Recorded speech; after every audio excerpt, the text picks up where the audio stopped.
Today we come to one of the most important chapters describing the great controversy, Isaiah chapter 14, which together with Ezekiel 28 we could put together, get some little picture of what happened way back when Lucifer fell from his glorious position, indulged his selfish ambition and chose to be God's opponent. But let's not get ahead of ourselves. We're given Isaiah 13 as well as Isaiah 14, Isaiah 24 to 27, and specifically Isaiah 25 verse 9. So there's a huge amount to cover, and I'll just pick out some of the salient points. Isaiah 13, it begins by saying, this is the message Isaiah son of Amos received about Babylon. So clearly this is the condemnation that God is giving through Isaiah against Babylon, even though they are the tool by which he punishes the southern kingdom of Judah, taking them off into captivity, of course. But here we have that condemnation. But now let's get into Isaiah 14. Again, it's talking about the king of Babylon. But then in verse 12 it says, morning star, which of course is Lucifer, the one that brings light. That's what it means. And this is the original name of Lucifer, the light bringer. Of course, not anymore. We should be very careful how we use that term. Morning star, son of the dawn, how you have fallen from heaven.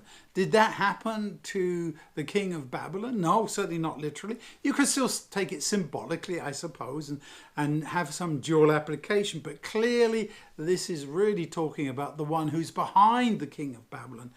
It's talking about Lucifer in his antagonism towards God and the way in which he tried to combat God and post all these false charges against him. Destroyer of nations, you have been cut to the ground. You said to yourself, I will ascend to heaven. I will raise my throne above the stars of God. I will sit enthroned on the mount of meeting, the summit of the northern mountain. I will ascend to the high places above the clouds. I will make myself like the Most High. Maybe the king of Babylon did try to be a bit like that. He was very vainglorious, to use a nice old English word. He was very full of himself. He was very proud and very arrogant. But this is someone who is far greater in importance and in position and in his impact and effect, not only upon himself, but the whole of the universe, and particularly our sad fallen world. And when you read this through, you see that God's dealing with someone who is truly, what could you say, completely self-referenced. That was Lucifer's problem. He started going down one particular line, and I'm sure it began gradually as he thought about different things and took himself down a particular line, but it ends up in being completely self-centered, someone who only sees his own benefit.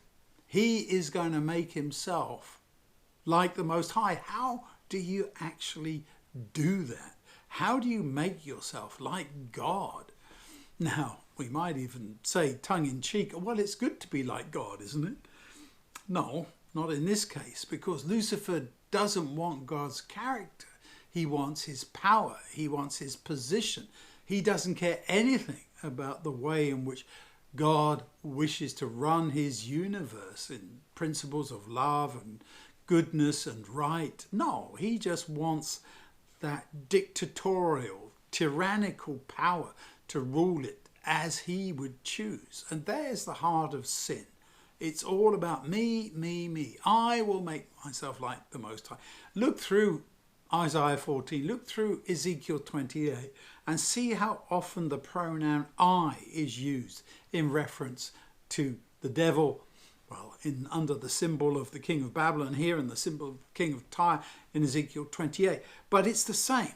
It's looking for your own gratification, your own power, your own ambition to dominate. And I'm sad to say that's been replicated in so many human beings.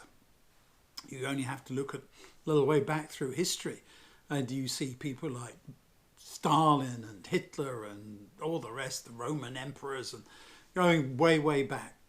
You see people who are determined to impose their will on other human beings, even if it means destroying them completely if they object.